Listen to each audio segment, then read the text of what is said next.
to explain to you that today we enjoy Olga, the presence of Olga, Novo, Miren, Agur, Meabe. We also enjoy the presence of Beñat, Sarasola. We're going to talk from the perspective of minority languages during the afternoon. There's something I didn't mention earlier, but we will be able to follow Olga through the screen. She will be at the other side of the screen. She's a poet. She is a translator and literary critic in Galician language. She holds a PhD in Galician philology, and she has published several essays on literature. She has authored at least 5 literature books, the latest of which has been awarded with the Critique Award and the National Poetry Award.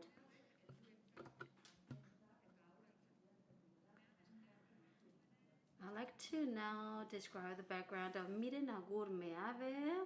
She's a translator, she's a young adult author, she comes from Lequeitao, and she has received multiple distinctions. She received the Critics Award. Her novels have been distinguished with a series of awards as well. And she has received the 3 Basque Literature Awards. Miren Agur has participated in many international literature conferences. Aside from these 2 ladies, we enjoy the presence of Beñat Sarasola, who is going to chair this session. He is a literary critic. He has worked as a translator, as a teacher, and he presented the Sautrela TV show. And we're going to kick off this session without further ado. And after the first keynote speech, we will hold a Q&A.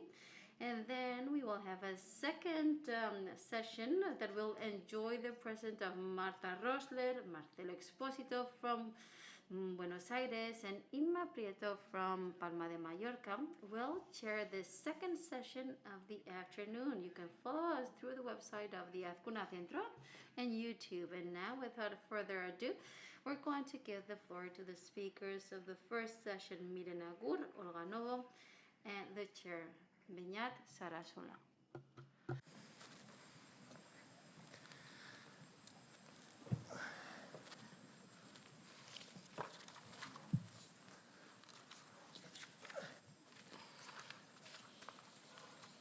Bueno, arratsaldeon guztioi, eskerrik asko etortzeagatik.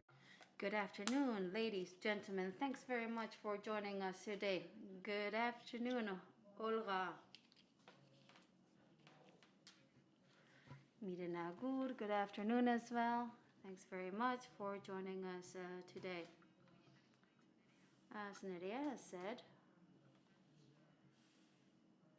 we're going to engage into a conversation. We're going to talk about the place that brings together all the wares. Miren Agur Meabe, Olga Novo, right from the small spaces. And this is something that we often see in hegemonic discourses. They write poetry, and for some, this is a small genre. And they also talk from the perspective of minority languages, namely Galician and Basque language, or Euskera.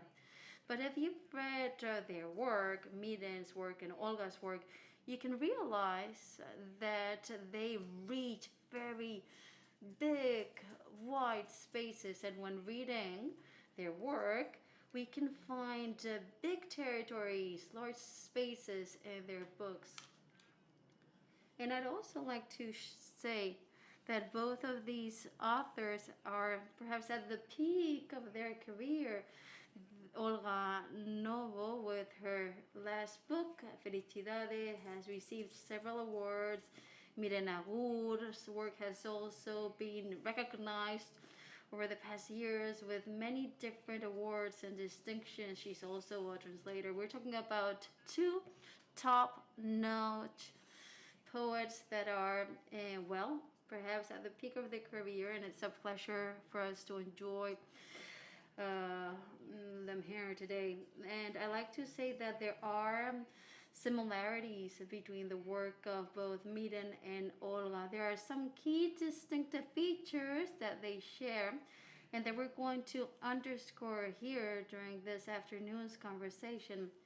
And their voices are voices that can be easily identified if we take a look at their poems and texts. It's very easy to identify who these texts have been written by. And this is exactly what we expect from authors. They all have a very strong personality. It is easy to recognize their work. I've addressed the audience in Basque, but the conversation will be engaged in Spanish among the three of us. We're going to speak in Spanish. Miren, Agur, and I will be talking in Spanish as well. It's going to be a bit awkward for us. We're used to talking to each other in Basque. We're going to have the chance to listen to poems in Basque and Galician during this session, and at the end we will have 10 minutes for a Q&A. It will be time to share thoughts, insights, and you can feel free to take the floor in any of the three working languages: Spanish, Basque, Galician, if you wish. And now, without further ado, we're going to kick off with the first reflection or a question that we're going to raise and that we're going to link to the title of this festival. Here, the place that encompasses all the wares. And this place that brings together or encompasses all the wares is a reference to a poem by Koldo Izaguirre titled "We Write From Here." So the first question will revolve around this issue. Olga, the first question is related to this title of the festival. Here, the place that encompasses all the wares. And as I have explained in Best, this is inspired in a poem by Koldo Izaguirre that is titled "We Write From Here." And this year we have reflected a great year on presence, on here, on where. And it's very important that we reflect on the places depicted by poetry. And I'd like you to first react to the concept of writing from here. Before I start, I'd like to apologize for not being there with you. This here is an awkward here. It's weird to start this conversation in the distance through a screen.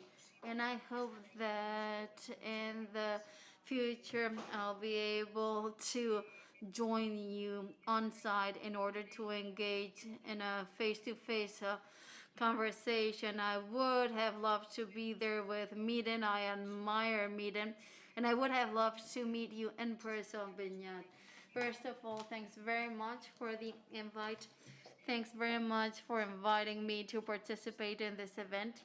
And also like to say hello to those that are attending the session on site and or online. My first thought on this verse that opens this festival would be as follows. I believe that this here is the place that brings together all the wares. And this is a definition of poetry in itself. Poetry as territory that brings us together, as an integrating space, as a harmonizing space, and as a space that doesn't exclude anybody nor anything.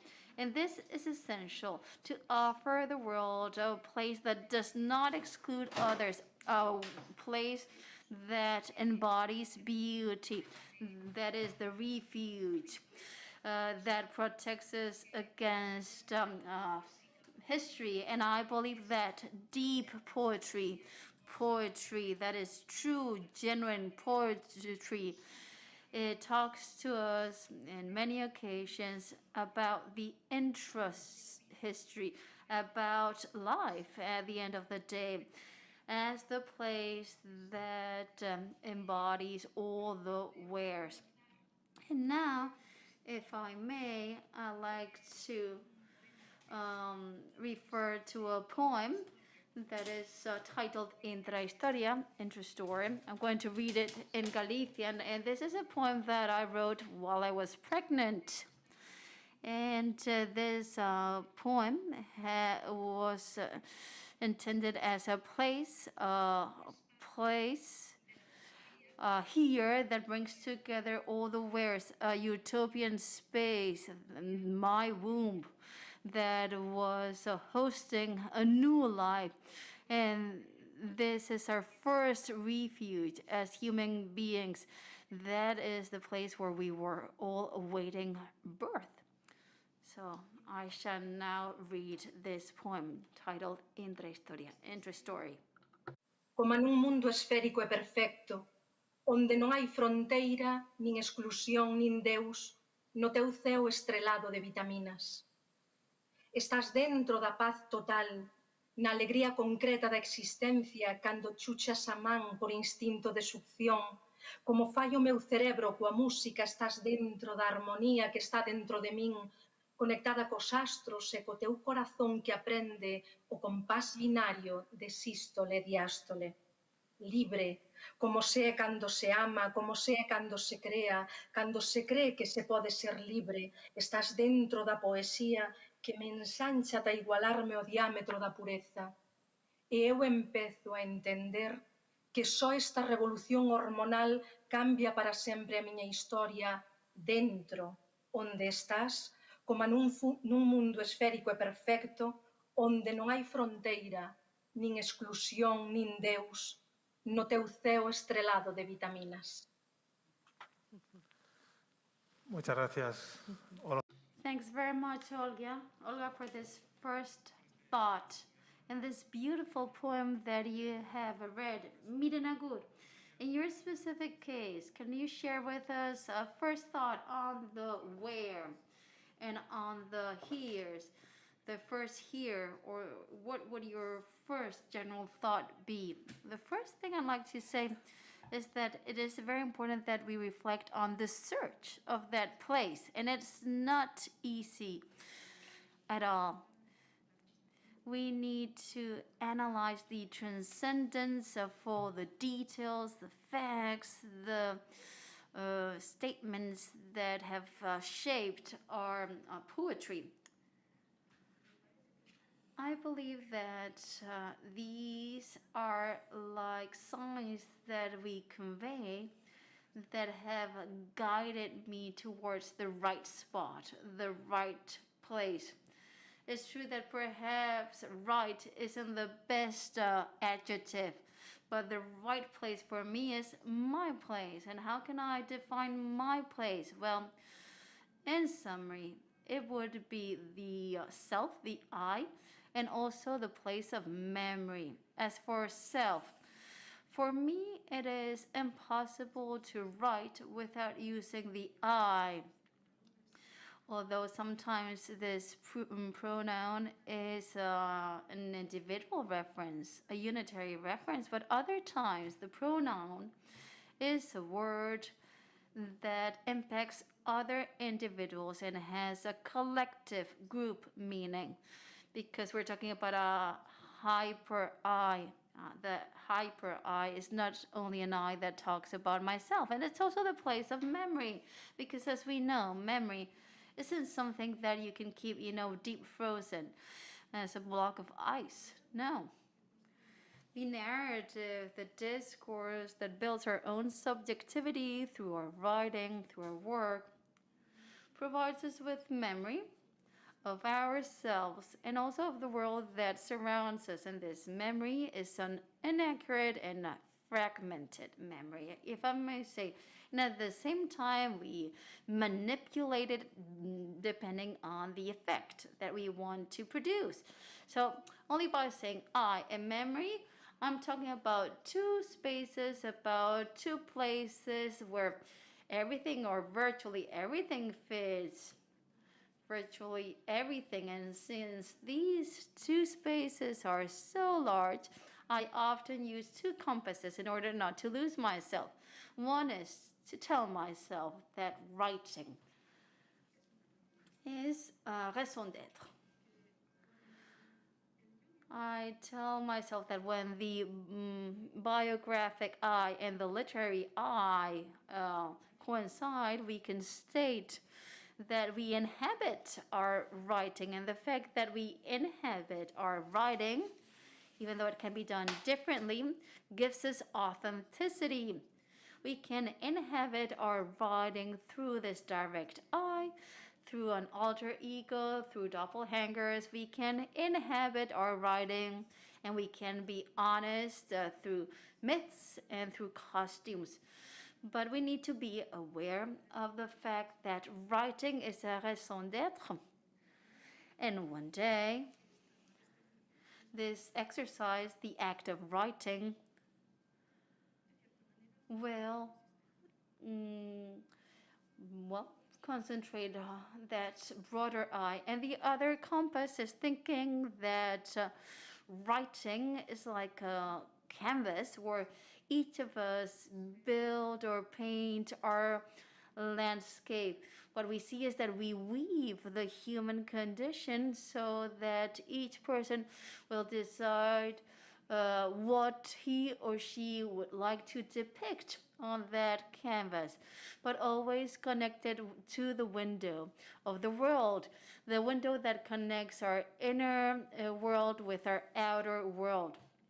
The idea is that we're able to communicate with others, with readers, and this canvas is part of the big canvas that the different poets contribute to. I, memory, writing as raison d'être, and the canvas of literature. That's my initial reaction to the concept of the here, the place that embodies the wheres. In Olga's poetry, these are two very important elements. The I, the self, the search for the self, and also memory are two very important elements. In the case of Olga, many times this is associated to an agrarian memory, women-focused memory. Olga, could you react to these thoughts on I, memory? How would you react to that? In my case, well, of course, this is a central element to my work. It's central to my own story. I was born in a small village in Galicia. I was raised there where I was born. And that's, well, what has provided me with my cultural identity. My cultural identity is rooted in those peasants and people that didn't have access to high culture, if I can use this term, the academic culture. People that had huge wisdom that they had inherited from their predecessors and that reached me. And I, in many occasions, have experienced this, as I shared with a journalist yesterday. And many times as a child, I felt like Humboldt, who, as you may recall, when he reached the Orinoco Valley, encountered a tribe, and that tribe had a parrot that didn't reproduce the same words of the tribe. So Humboldt, surprised, startled, asked what the parrot was saying, and they explained that the parrot was the only survivor of the neighboring tribe that had been defeated in a war.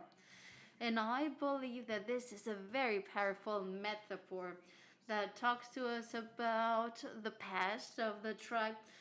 And this is a very interesting observation by Humboldt. When I was a child, I felt like that parrot myself as the last speaker of the secret of the words of the tribe. I've seen or witnessed the disappearance of the life of my village when I was a child.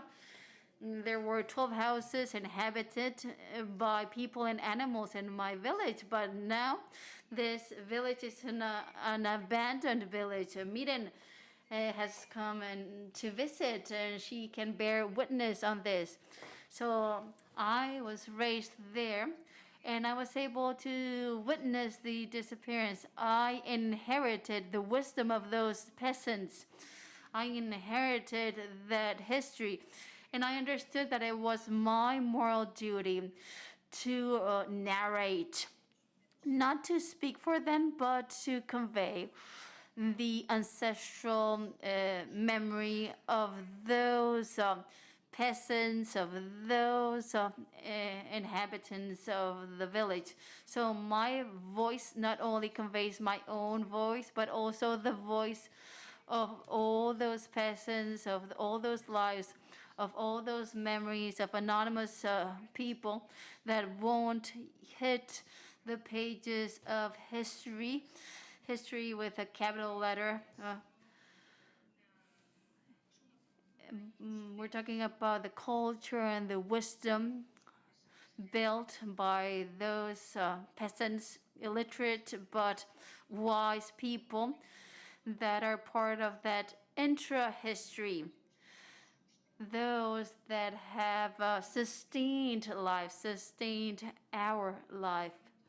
And that's why I like to say that my poetry is very much intertwined with the echo of all those voices. Miren, Agur, do you want to add something? If not, we can move on to the next thought. Well, now if I may, I'd like to apologize to the audience, but whenever I can, I'm gonna, visit you in your village, and we can take a walk, collect some fruits, some raspberries. Well, it would be my pleasure entirely. I like to say that when we invited them to participate in this session, we didn't know that they had already met and that they read their literary works and that they admire each other.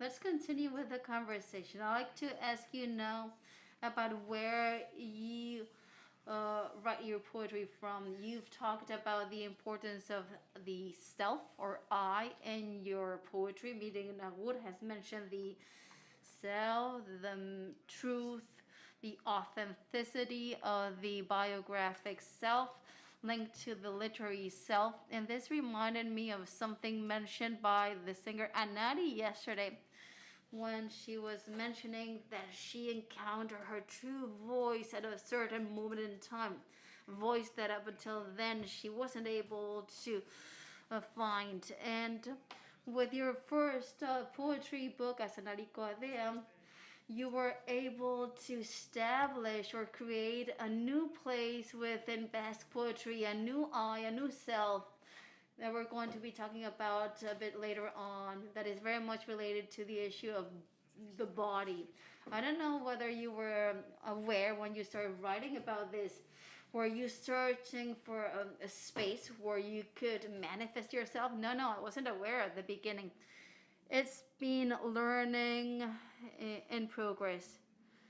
Now I can talk and then I can have a literary discourse that I have built through practice, but during those prehistoric times, i.e. 20 years ago, I didn't consider myself to be a writer, to be honest.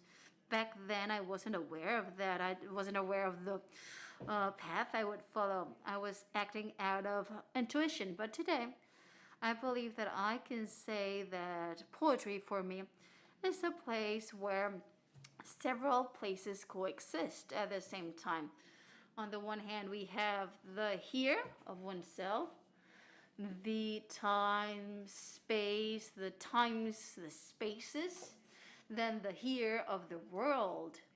Because what we do is also right about the dysfunctions of the world, and we consider the planet as a living being that needs attention. Poetry is a place of coexistence, of tradition.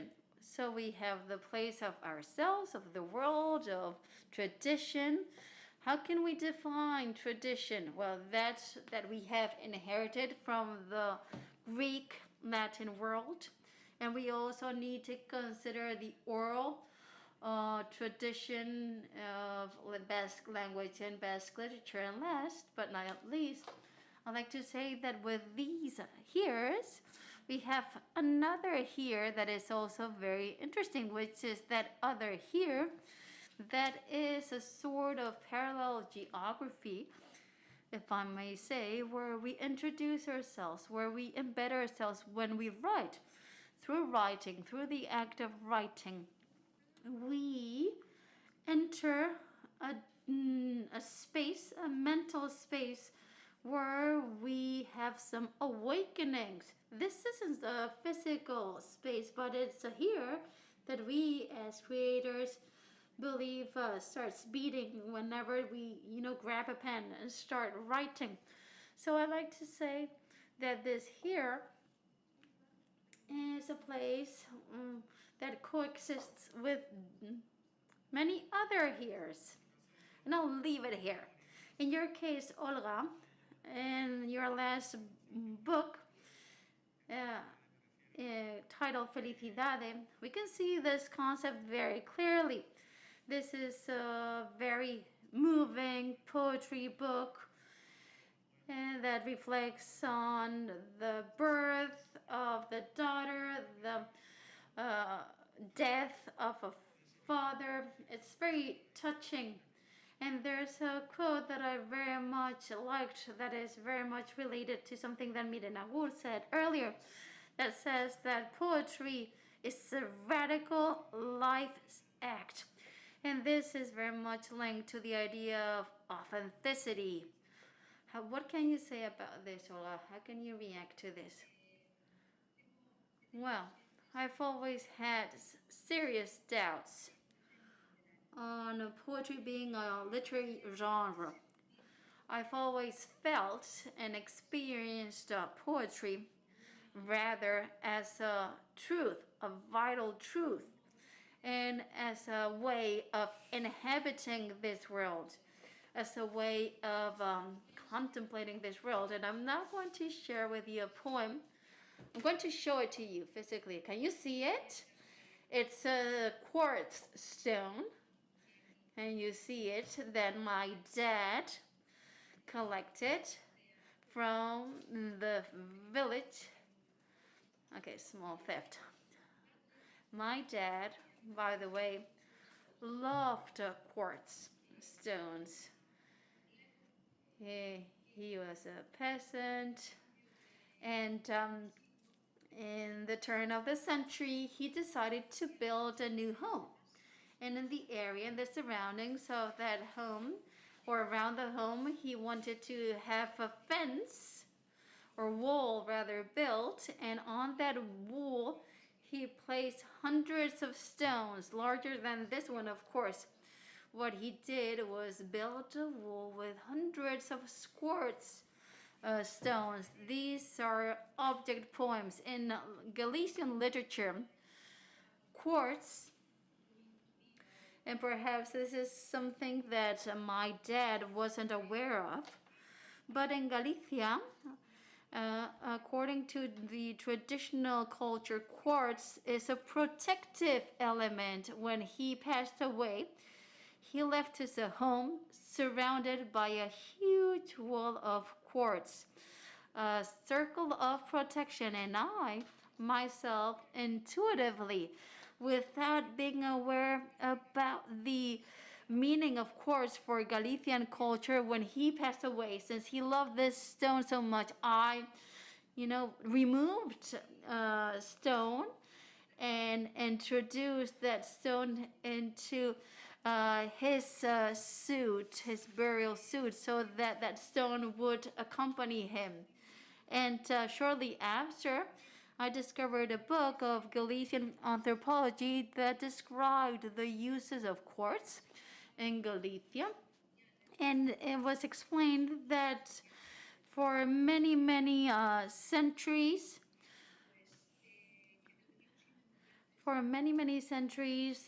quartz had been used as an element of protection that accompanies the dead in their journey towards afterlife. So intuitively, I had placed that small quartz stone to accompany my dad in his journey to the afterlife. And this that I've just shared with you is a poetic fact that goes beyond words or that precedes words as well.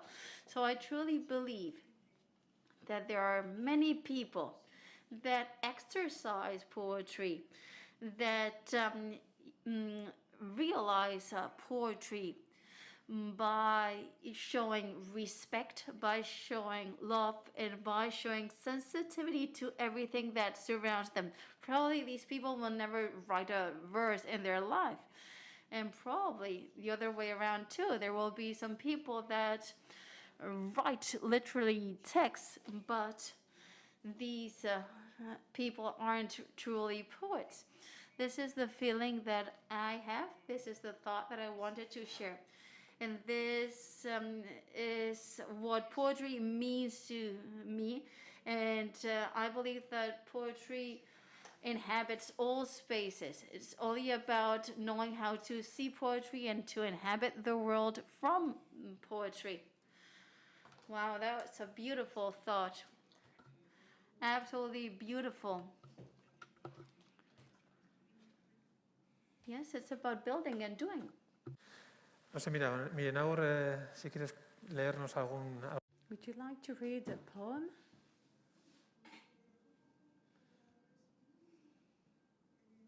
Well, to sort of wrap up the reflections we've been doing on the self, the memory, the world, eventually, I think I could improvise a translation of one of the poems in my last book called Bola Gorde, Erratzakolkoan, How to Keep Ashes in Your Chest. It is quite tragic.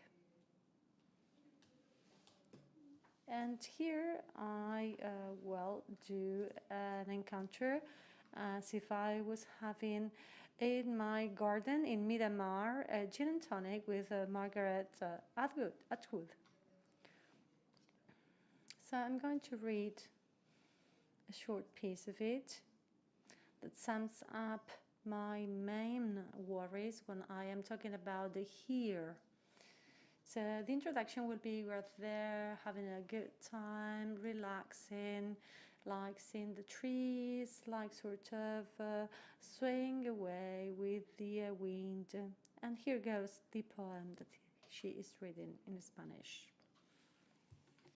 Dispongo las opciones sobre la mesa como si fueran los entremeses de un aperitivo. Escribir sobre el carácter que esboza la memoria fragmentada. Escribir sobre las marcas que ha tenido que romper nuestra genealogía. Escribir sobre los signos que nuestro ojo extrae de allí donde se posa. Escribir sobre el sello que todos y cada uno pegamos en todas las violencias. Escribir sobre el desamor y el duelo, sobre la muerte y el duelo, sobre la culpa y el duelo, y sobre el duelo y sobre el duelo. Escribir sobre el misterio de la poesía, sobre su objetivo, sobre su fecha de caducidad. El copo de nieve no sabe qué es agua. ¿Qué es la ceniza? Polvo que no puede recordar lo que fue. Eskerrik asko. Miren, Agur. Bueno, seguimos, estaríamos... Well, thank you very much, Miren. I think we could further talk about any of these subjects, but I'd like to mention other subjects that are related to your poetry, to your hears, like the issue of the body. In your case, you've already said that this is quite clear in your first book. We already see a word in Basque that is sala, that is skin, that relates to this subject, that is the body. I think in general in your poetry, that is very much present, the fact that this self is not a metaphysical self without a body, but on the contrary, it does have a body, and that body feels pain, has feelings. And I would quote many lines. I think there's a poem called Antxiek Oharrak, and he reads in Basque the poem. I dream of a new kind of a flesh, somehow. So this subject, that is the body, how do you face it when you write about it? Is it as you write, you sort of find it, or... Well, she says, this is like a work in progress. It is something I discover little by little, but I owe much to the Galicians poets, because when I wrote the first books, like a book titled Ateta sobre el sol, that you wrote when you were very young, then it was like jaw-dropping, because it was ateta, so to your breast. And I didn't expect to find that in a title of a book, so that was a surprise, and I'd like to pay homage to your influence. I am glad that you read this line. There are different kind of fleshes, because to me, expressing consciousness, the awareness of a body that belongs to a woman that is a subject, that was very important. And this is something, maybe a line you would find in a manual, but I think it means that more or less in a voluntary basis, this is a way to sort of rebel against the cliches of this society on consumption.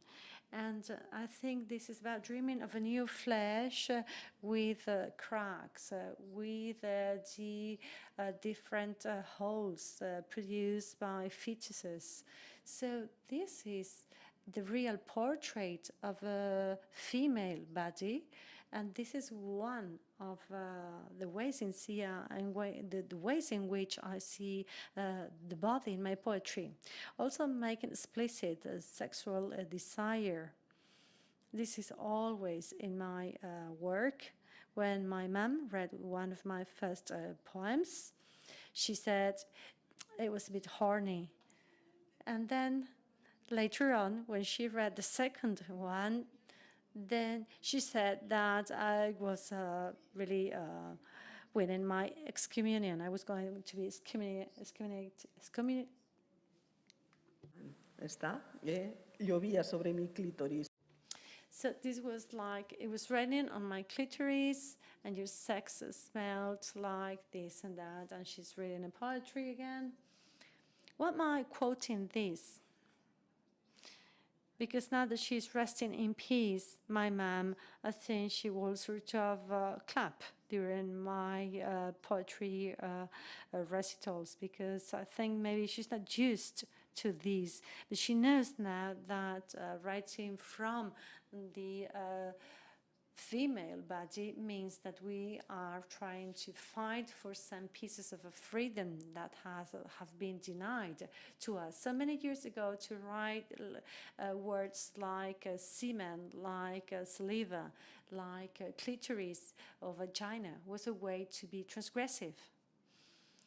So, well, I took that risk and I never repented. So awareness of a body that belongs to a subject, a woman, to make sexual desire explicit, to repossess this desire, then the self-portrait of the body.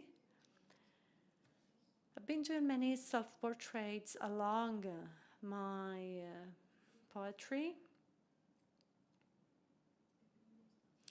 And I think, first of all, these are a way to sort of reassess and restate my femininity. When I was preparing this encounter, I was laughing because I realized that when I was 20 and writing poetry, the women I was portraying, it was like me, they were made of sand. Then they were made of glass. Then these women turned into women with a hat and a notebook. And now in the last poet, it's a woman with cats.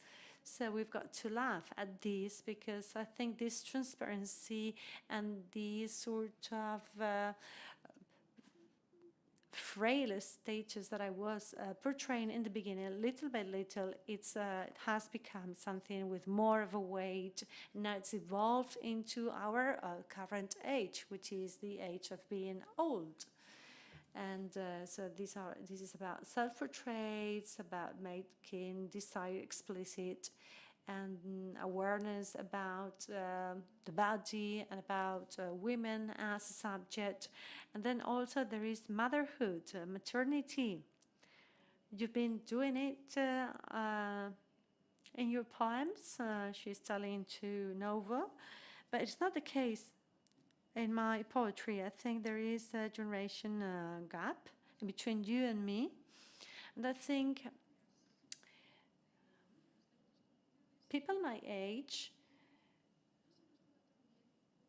we were not that good at maternity because at that time writing about motherhood or maternity was kind of being more traditional, and we didn't want to get into that kind of a trend. And since women, we were not yet in the middle or in the core of literature, there was a disadvantage. So maternity is there, but as if it was not really there. And then also there is the presence of the body as an alternative to a language that is completely not sufficient to express our binarity. Like, this is why there is this code of skin and then this link in between all the different titles of my books. There is the skin, the eyes, the hands, the bones, and finally breasts. So this is like an attempt to visualize from a body point of view, bodily, the intensity of our self and of our truths, of our lives. Olga?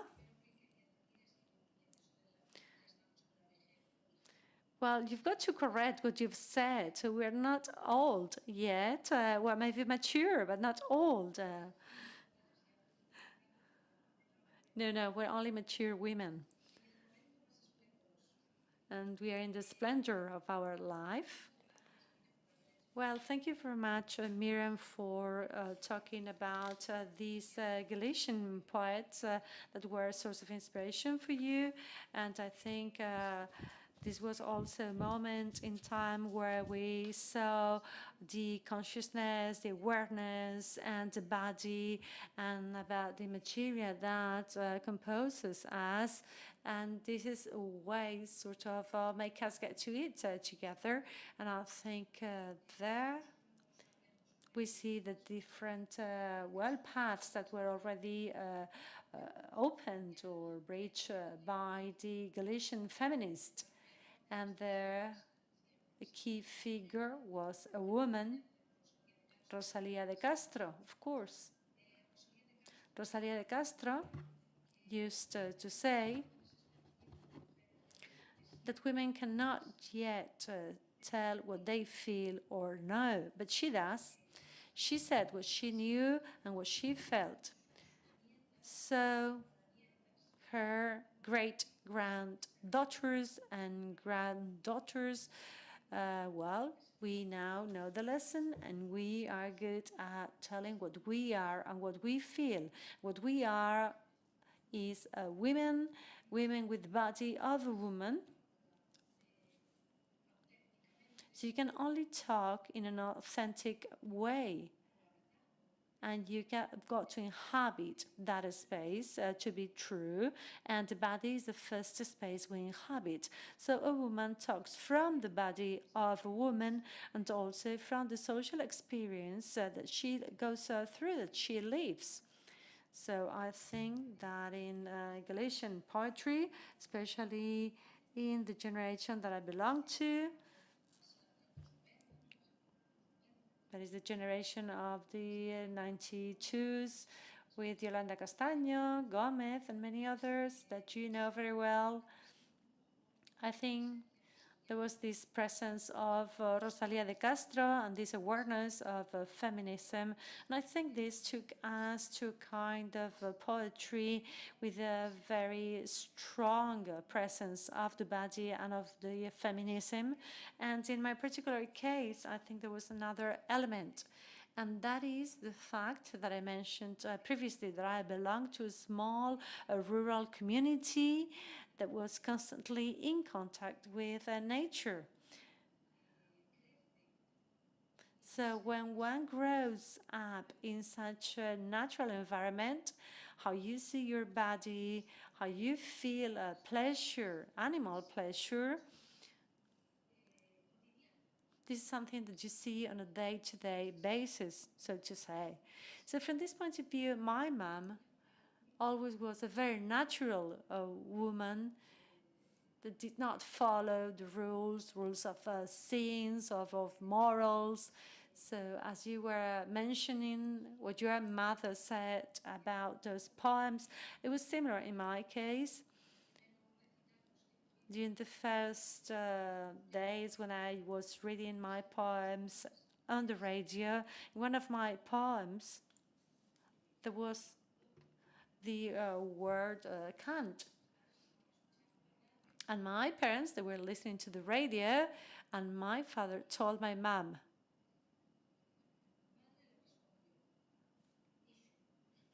"Did she say that?" "Yes, she did." And that's it. That was it. They were fully assuming that their girl had said that. So I think this anecdote always meant for me that they found this very natural. So in my poetry, I think there is also this sort of a memory of this basic rural community that lives in a very natural way, and also in the way how they approach sensuality, sensitivity.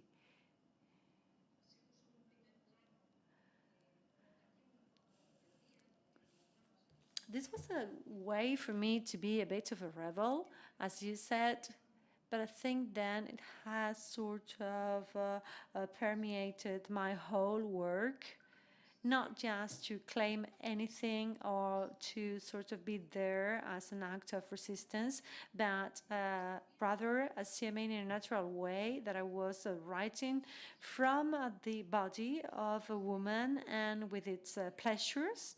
So this was rather a materialistic celebration of our bodies. Tiempo, pero no quería dejar. Well, we are running out of time, but I didn't want to let you go without asking you about here. And when I say here, we've got to talk about language. I think here, you have a here in Basque, you have a here in Galician. So when you write,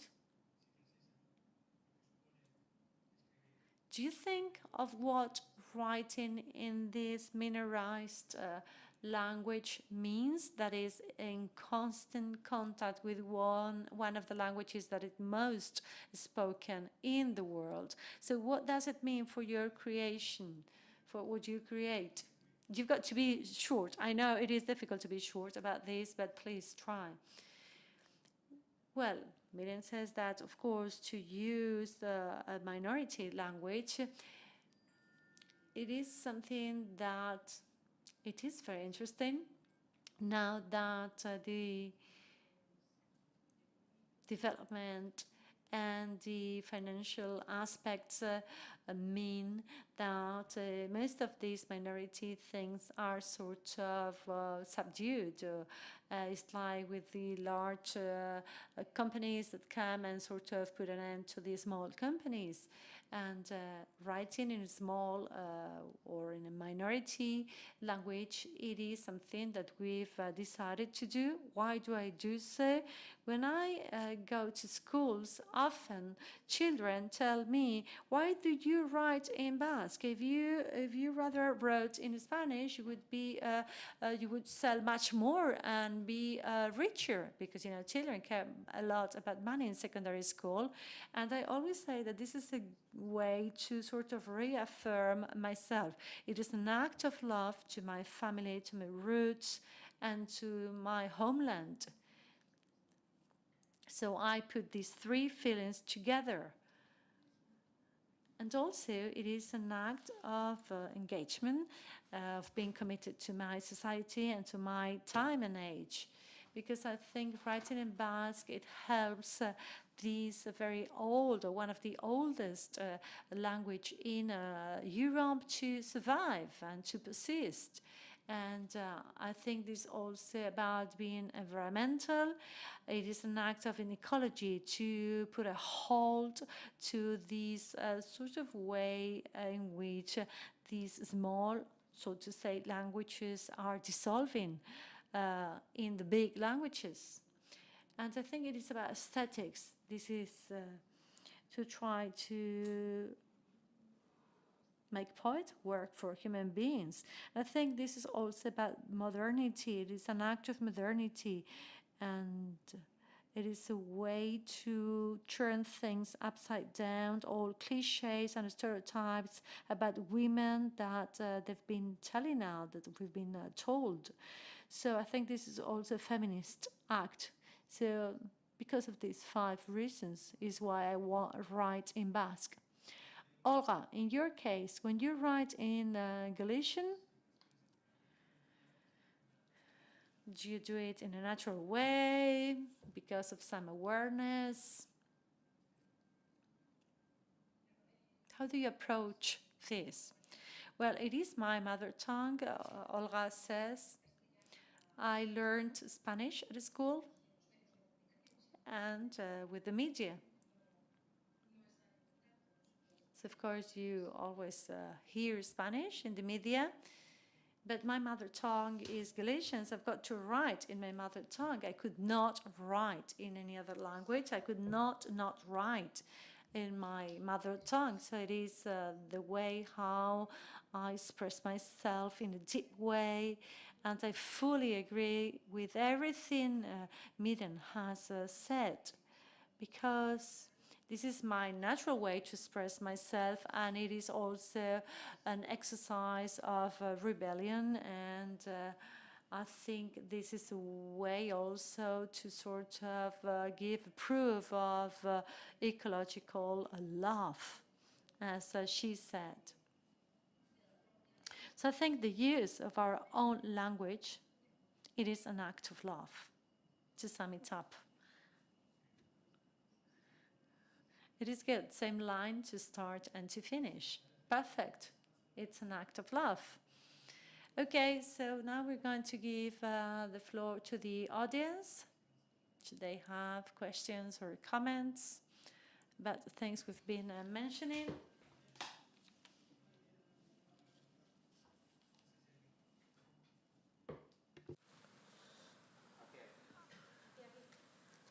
Ok. Hola, yo voy a exponer una pregunta que nos ha llegado a través de internet. We got this question through internet from somebody following this event on streaming on internet, Carlos Davira.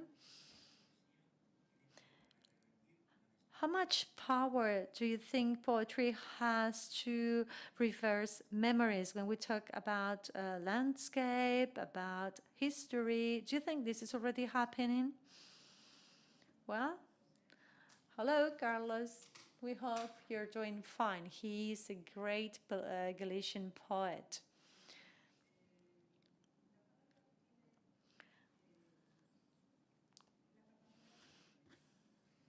Well, words have the ability they have, even though we try to give to it more powers, additional powers.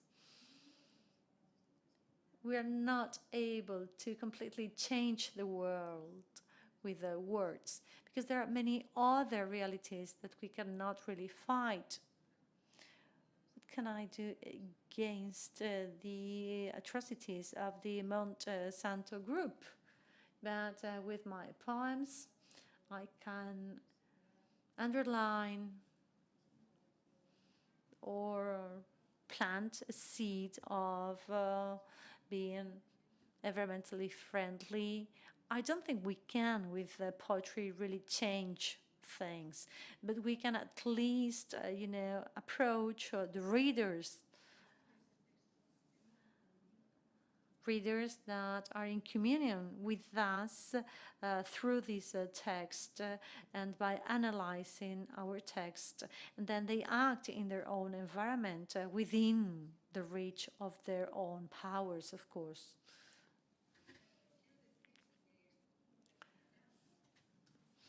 This is a tricky question because I know very well that Carlos, he's got the answer to his own question. Shortly, he's going to publish a new book. Well, this is a piece of advertisement. Punto de Ignición is the new book he's going to publish where he gives this answer, the answer to this question. And this is like a way to talk about poetry and actions in a way to do resistance, to build Ethiopia. And I think here I think utopia, it's a non-place, but it is also a way to try to create a place, a pure space that will host our dreams or shelter our dreams. So, Carlos, I know what you think about that, about what you asked. I think we have some minutes for a last question. Swan Bello, the writer of the universal story of Periceiros, he wrote in a language that few talk and still fewer people read. But thank you to all of you writing in whatever language you write. And a friend of mine, quoting Cortázar, she said, "All fires are fires. And listen, all languages are the language." Thank you very much.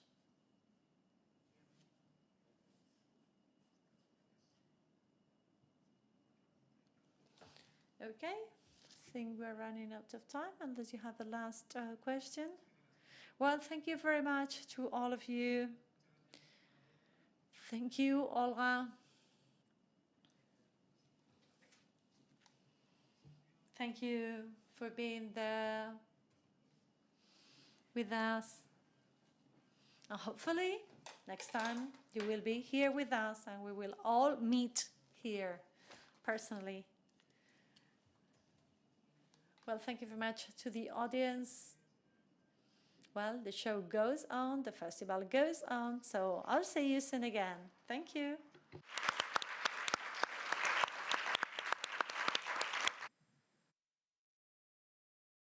Eskerrik asko, espero dugu saioa zeuen gustokoa izatea. Saio honen ondoren, egileak liburuak sinatzen arituko dira liburudendazen, Azkuna zentroko liburudendan. Irteera modu seguru eta ordenatuan egiteko, egon zeuen eserlekuetan eta bete itzazue aretoko langileen jarraibideak, amaierako lerroetatik hasi eta segurtasun distantzia utziz. Eskerrik asko.